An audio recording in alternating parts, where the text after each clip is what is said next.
Hey everyone, my name's Walter, and I think I finally have my technical issues fixed, so let's move on with the channel. Today we're talking about nice guys for like the millionth time. Nice guys aren't guys who are actually nice. They're guys who really want nice to be their defining character trait. It's all a performance, generally to hit on women. A lot of these guys end up being abusive if they actually get the relationship. Like a strange amount of them. Anyway, let's get started with nice guys from Reddit. As usual, we're going to be starting by reading a few posts from Reddit Nice Guys. After some deep internal thinking yesterday, I realized that my loss of attraction to women comes from the way women act these days. I'm not really attracted to girls whose only talent and only hobby is to look pretty and post half-naked pics on Instagram. I'm not attracted to girls who can't hold a meaningful conversation, and their only interest for a man is physical attributes such as height, tattoos, beard, dick size, muscle. I'm realizing every girl is the exact same. They all say the same things like, OMG stop, or literally me, I'm dying, all I do is drink wine and eat pizza. I'm so sick of girls who are just clones of one another. They all have a jewel in their purse and it drives me nuts. I really want a girl who is smart, thinks for herself, doesn't cause drama, isn't only interested in physical attributes on men, has goals other than being a model, is kind for once. I really think that's why I feel loss of attraction. I'm just realizing there are fuckboys, but there are also fuck girls too. It's like every woman he knows is just the most vapid Instagram model you can possibly imagine. The women I know don't seem to be like that, but maybe meet more people. It's really sad when they're this insistent on women not wanting men for physical attributes. You just know this guy's opinion of himself can't be that great. We live in a world where being a cunt is rewarded with success and happiness, where treating people like shit makes even more people flock to you. Where not following the rules makes you something special, but most importantly, where being a nice person makes you nothing. Just think about that. Look, being nice isn't enough to make an entire personality. I mean, these guys usually aren't nice, so they don't even have that, but still. Has anyone ever told you how great a smile you have? I really like it. So she doesn't answer him, which is the least awkward way to reject someone at worst, but he wasn't happy about that. I just want to say, I appreciate you checking my profile. I'm just in disbelief how inconsiderate many people are. I maybe only receive 6 to 7 messages a day, usually complimenting me on my volunteering or musical talent. But I try to respond cordially and politely to everyone. I guess I'm realizing even giving fairly common compliments doesn't equal people giving common courtesy back. I don't use social media, but I realize many people's principles, or lack of, translate online. Really disappointed in this place. My apologies for venting. You were the last one I wrote to, and I'm like, wow, even she did it. I don't get this. He probably thinks he can just turn it around if she actually talks to him, but really, what can he expect? To force her to actually reject him? When I was on dating sites, I always forgot I messaged people, but I guess some people are just waiting with bated breath every time. Whatever comes our way, whatever battle we have raging inside of us, we always have a choice. It is our choices that define who we are. Part of the journey is the end, but I didn't expect it to end so soon for me. The next step is to move onwards, appreciate what still remains, and look forward to what's coming next. Hashtag single lives matter, hashtag nice guys finish last. Okay, single lives matter and nice guys finish last are definitely two of my favorite hashtags of all time, let me tell you. Combined with all this teenager talk about fighting battles and all that, pretty cringy. Stop blaming fuckboys for being what they are and start dating all the chill dudes that you friend-zone because you can't actually handle a normal relationship, and feed off the constant drama to excuse your own lack of maturity and selfish behavior. Yeah, why don't you just date all the guys you didn't want to date? What's the worst that could happen? Well, today's story is going to be a good example of what could happen. Speaking of which, let's get to today's story, which comes to us from Reddit Nice Guys Stories. If you have any stories about nice guys, this is probably a good place to put them. I, 23 female, dated an abusive nice guy, 28 male. I'm sure many of you have heard the phrase opposites attract in reference to romance, and I'm here to tell you that's not true, at least for me. There is a lot I can go into about this relationship, but I'll give you a small taste. It lasted 3 years and it was all shit. I'm just a bit of a dum-dum and would repeatedly take him back because I felt bad for him. I met this guy when I was 18, first semester of college. I thought he was incredible. At the time, I heavily romanticized the idea of two drastically different people setting aside their differences and finding love regardless. I know, I'm dumb. I'm a lot more of a creative type, he's a lot more practical. I'm heavily introverted, and he's extremely extroverted. I value independence, and he values teamwork. He was heavily conservative, and I was more left-leaning. For most people, that by itself sounds like a huge red flag, but I honestly love talking politics. I think it's interesting how people can have such a wide range of views. On the other hand, he hated talking politics because he hated opposing opinions. He loved it when you agreed with him, though. There were a lot of other things that were different between us, but we'll stick to those for now. So we were friends for about a year, and in that time there were a lot of red flags, which I, like a dum-dum, ignored. He had a huge nice guy mentality, that he was so nice and amazing and was upset that women didn't want him, and that women just couldn't recognize a nice guy when they saw one. He had a long list of skills that he knew how to do that were mostly just basic repair/domestic work, like knitting, sewing, bike repair, basic auto maintenance, etc. He listed them like some resume and then moaned that even with all that, women didn't want him. He talked about how women were also such a huge drain financially, and liars, and various other low-key misogynistic stuff. He had anger issues and claimed to be bipolar, undiagnosed. He also talked a lot about wanting a wife and kids to further his family line. Ugh, creepy. Ah yes, the old bear me children thing. Give us loin fruit, as Lucas said. Like saying you're nice, listing out all the reasons women should want to date you means nothing and makes you look really weird. I finally confessed my feelings for him about a year later and we started dating. At the time, I had actually left college and was instead going to a trade school, learning about construction. Long Beach Job Corps, whoop whoop. At this school, you live on campus, but you can leave or stay on weekends and do whatever you want. They fed you and gave you a place to sleep and whatnot, and like a $25 allowance every month. I would spend all the money I had every single weekend to take a 3-hour bus to go see this guy. I would skip out on hanging out with friends or doing things I wanted to do just to see him. He insisted he was lonely without me, so I'd make every effort to do what I could for him. And you want to know what he says to me? You want to know? This guy tells me he wants a weekday girlfriend and he wants me to be his weekend girlfriend because apparently I just wasn't enough. I tried so hard to make him happy, but he just needed more. I was devastated to say the least, but my dumb self just didn't really assert myself. I just told him I was uncomfortable with that idea, and as such he would continuously bring it up. Over and over again, he'd tell me I wasn't enough and would try to pressure me into letting him get another girlfriend to make him happy. Good Christ, what an asshole. And an idiot. He had so much trouble getting a girlfriend in the first place, and now he thinks he can just pull this? And honestly, if he's willing to ask her this to her face, what are the chances he's not just going to cheat on her anyway if he gets the chance? And that wasn't even the worst of it. I left Job Corps after completing my trade and graduating after about a year. I had a car, I had a good paying job lined up, I had an apartment. I felt on top of the world and was excited for the rest of my life. He didn't like that. He didn't like that at all. He would consistently tell me I should either move in with my parents or move in with him. He lives with his dad, so I could save money. Which is a fair argument. Living in California is expensive, but when I said no, I wanted to try things on my own, he made me feel stupid and would belittle me and tell me what a mistake I was making. Turns out the job I was at was losing money and had to let me go. Not only that, but I had to quit my antidepressants cold turkey because I had gotten them through the school, and because of some weird paperwork thing I couldn't find a way to get them back, so I was suffering from withdrawals. I made the mistake to move in with him. It was hell. We would constantly argue over everything and he would make me feel awful. I'd go to bed crying most nights, and if he saw me cry he'd get even more mad and say even worse things to me. He later confessed that he hated seeing women cry because men weren't allowed to cry. And so he felt it was not only unfair but manipulative if I ever cried around him.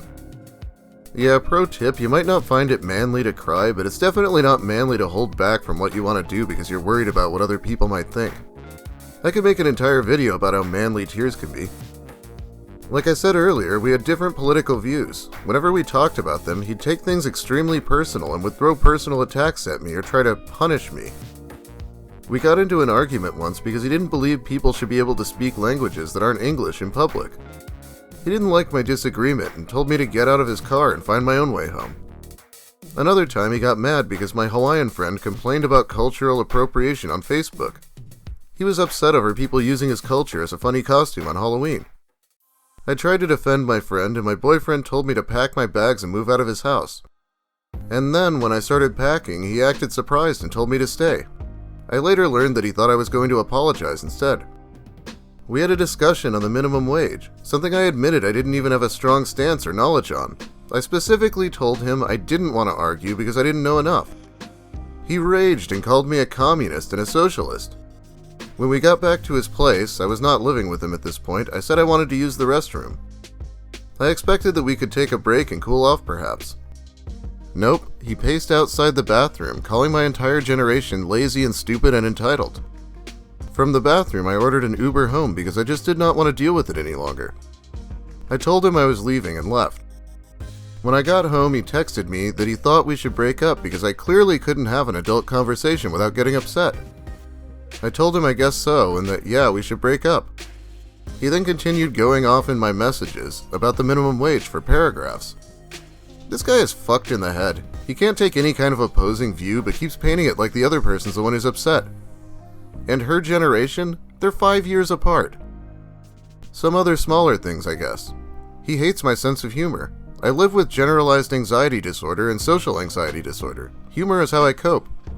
Humor is how I communicate when I feel anxious. Once during sex, I made a dumb joke and he pulled my hair, got really serious and told me, "Everything's just a fucking joke to you, isn't it?" He never plans on living alone. After he moves out of his dad's, he wants to move in with his mom and brother, along with essentially a commune of his friends. He's casually racist to Chinese people because he says too many live in his neighborhood. I wasn't allowed to drive my own car to work when I was living with him. I had a really shitty full-time telemarketing job that I despised. And since I couldn't drive my car, I had to get up at 4 in the morning so I could take his shitty electric bike that he so generously loaned me. The reason why he didn't want me using my own car is because he said I wasted gas and therefore was wasting money. I paid for my own gas and insurance with a full-time job I worked. Neither of us paid rent because we lived in his dad's house. Me driving and wasting money on gas did not affect my ex whatsoever. Also, I'd gladly let him borrow my car anytime he wanted. He could take his shitty bike or the bus to his part-time classes at the community college, but he would rather take my car since it was more convenient for him. God, don't you just want to hit him? I hate that people are willing to put up with this. Thankfully, by the time people post their stories here, they generally have realized how fucked up it was. At one time, when I got back from work, he told me that my car just stopped working while he was at a stop sign by his house and that it was no longer operational. It was an old car and he would constantly tell me it was on its last legs anyway. I didn't know that much about cars, and since he had some knowledge, I took his word for it. It still drove, but he would insist that it would just break on me any second and that I absolutely could not drive it anymore. I ended up selling it to one of his friends for a couple hundred who wanted to work on it.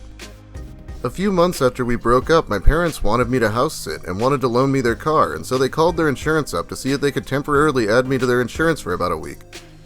The insurance company said they could, but they just needed to pull up a background check on me first.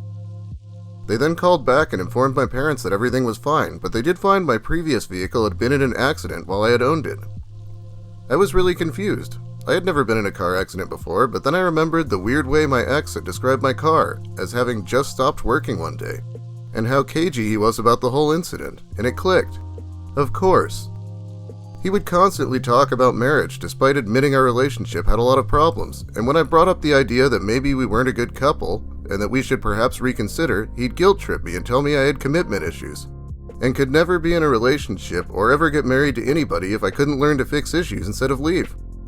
He also wanted me to move to a whole different state with him, away from all my friends and family, and would again guilt-trip me for being hesitant and tell me I had commitment issues. See, that's where it gets really scary. He's already pretty much isolated her, but it's not good enough for him. He wanted more control. Make sure you never move out of state with someone like this. He would deny that I brought up any issues in our relationship, and that's why he couldn't fix anything, but I have screenshots upon screenshots of relationship problems that I sent to him over text over the years, but he'd ignore. When I'd point out specific times I had brought up issues, he'd blame me for not being clear enough, and it's not his fault he didn't understand me. He would snap at me for being too affectionate when he was in a bad mood, and then get upset when I would stop being affectionate. He would claim that the reason he was such a bad boyfriend was because I was such a bad girlfriend, so if I wanted him to change, I needed to get better. Until he thought I was improving, he would refuse to get better. He claimed he couldn't understand me because he's just a man, and how could he possibly understand what a woman wants, despite me explicitly telling him what I want and what he does that's so damaging. He blamed me for his depression and hinted at killing himself when we broke up. When we would break up, he would send me messages, blaming me and calling me all sorts of horrible things and telling me I needed to go back to him to fix things because I was just so awful to him and I owed it to him to make it right. I'm sad to say I fell for it too many times. I blocked him after our very last breakup after he started getting his friend to target me too. He told his friends I broke up with him after his friend died because I couldn't handle the emotional labor of caring for him when he was depressed. I broke up with him because his version of depression involved abusing me and insulting me whenever I tried to help or happened to be by him. A friend of his tried to hitting on me when he was out of the house, and not subtly, hand on my thigh telling me we should go to my boyfriend's room to have sex. And when I told my boyfriend about it, he shrugged it off as not a big deal. He treated favors he did for people as currency. If he was doing you a favor, it really meant that he wanted something from you later on, and if you didn't comply, he'd get mad. We were watching a movie about a man who would hunt undocumented immigrants at the border.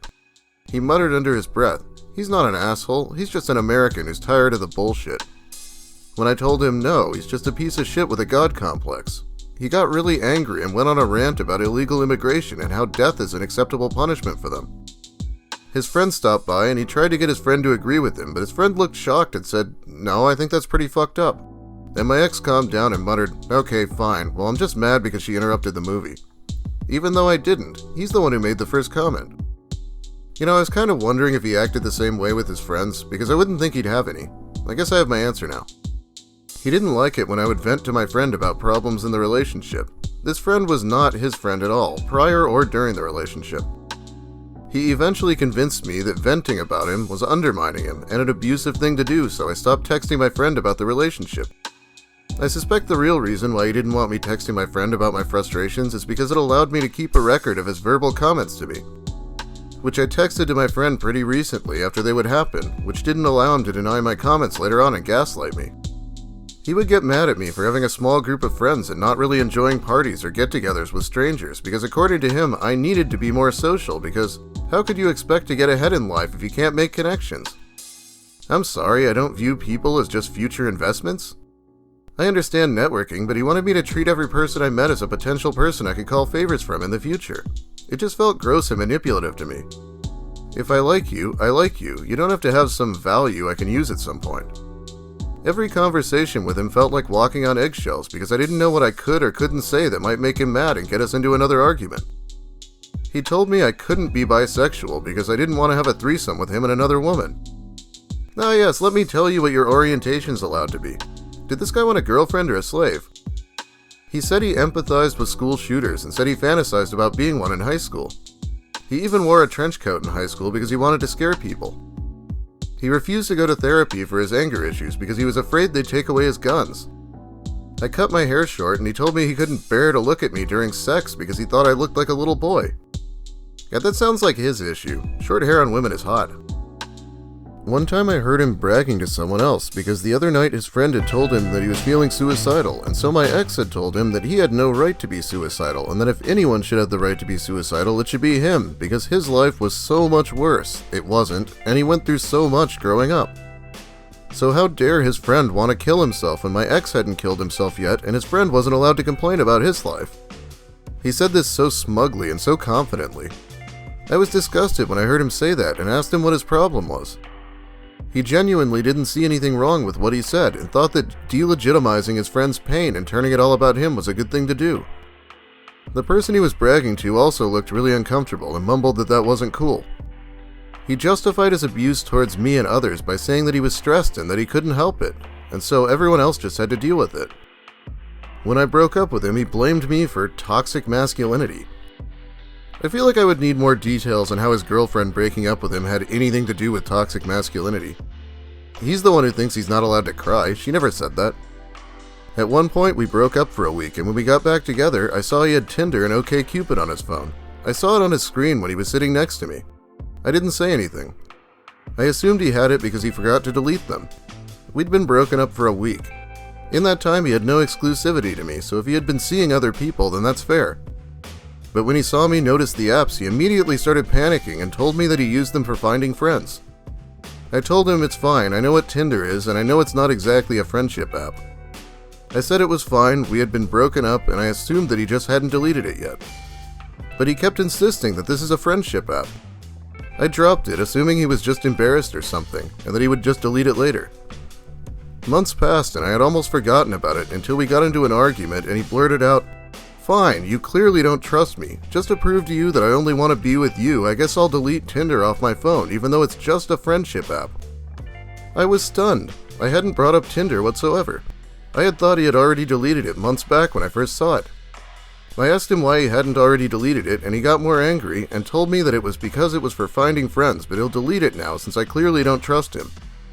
In the relationship, I had never thought he cheated on me, but in hindsight, it wouldn't surprise me. The final straw was when I overheard him telling someone else that he hates abusing his mom, but that's how he gets what he wants. The way I saw him treat his mother was the same way he treated me constantly. He specifically said the word abuse. And when I confronted him about it, he didn't even deny it. He stood by that statement. And since he said this through text, he couldn't gaslight me. I have the screenshots.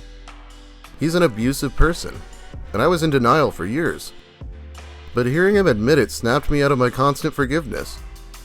After we broke up, he accidentally sent me a message telling his friend to go make fun of me on my profile because of something I posted. His friend would also react to my photos and posts, so I'm pretty sure my friend was the one telling him to do so. Finally, at one point, my ex directly tagged me in a post that his friend made that said, "Your mental health is your responsibility." So I responded, "You're right, why do you think I broke up with you?" And his friend came after me in the comments, calling me a terrible person and whatnot. I eventually just blocked both of them. Last I heard about him, he was trying to get in touch with my brother's girlfriend to be friends, even though they talked to each other maybe twice the entire time we were together. She blocked him and told me about it. I could write a book on how shitty this guy was, but here's just a sampling. Don't worry, I'm in a much better relationship now, with a total sweetheart with the exact same sense of humor as me and outlook on life. He gives me all the affection. I love him very much, and being with such an amazing person helped me realize how shitty my ex was. You know, I do feel like some of the time people who are really abusive really think that they're in the right. But yeah, when you hear them talking about it and calling it abuse, I think that kind of goes out the window. I know this story wasn't so much focused on the fact that he was a nice guy, but he's definitely one of the worst pieces of shit I've ever covered. Which is hard to do without actually laying a hand on someone. As far as we've been told. Alright, well this is one of the longest videos I've ever made already, so I think it's time to call it a day. Thanks for watching, everyone. If you liked the video, please leave a like. If you have something to say, let me hear it in the comments. This story kind of begs for comments. Also, if you have similar stories, you can let me know and I might be interested in covering them. These abuse stories are kind of infuriating to read, but they also could really help someone in a similar situation realize that leaving's always an option. If you're new here and want more, I'd suggest subscribing for more of the same. It'll just help you see my new videos better. Which I'm hoping there will be more of soon. Okay, I just had a really bad month for various reasons, so let's shout out the patrons I still have because they've been quite patient with me. Lavon, Chris Sturman, Invader Jill, Cody Smith, Horatio T, who I think might be new, welcome. Justin Godsey, who actually offered me money for a new computer when I thought I needed it. I really appreciate that. MDB 3000, V stands for, Elvis Needs Boats Bennett, Cho, Shay Parker, Mary Vinorsky, Spoonie the Rogue, Hunter Malcolm, Chocobo Asylum, Jacob K, Camper Supreme, Knit1 Code 2, Roy, Lil Spoon, Ship for Brains, Jubes, Regrettable Stitches, and Esperova. Thank you all so much for helping me out even when the content is sparse. Let's be real though, that Lucas video was great. Anyway, there will be more soon. I have a lot of old content to get through now that I'm back on the grind. Thanks again to everyone else for watching. Call this a special or something, I don't usually make anything this long. Anyway, have a great day everyone, and don't let someone push you around. They really should be the nicest to you if you're supposed to be dating or married. Oh, wait a second. Also, check out this fan art. I haven't gotten fan art in a long time because I never show myself anymore. Maybe I'll start doing that at some point.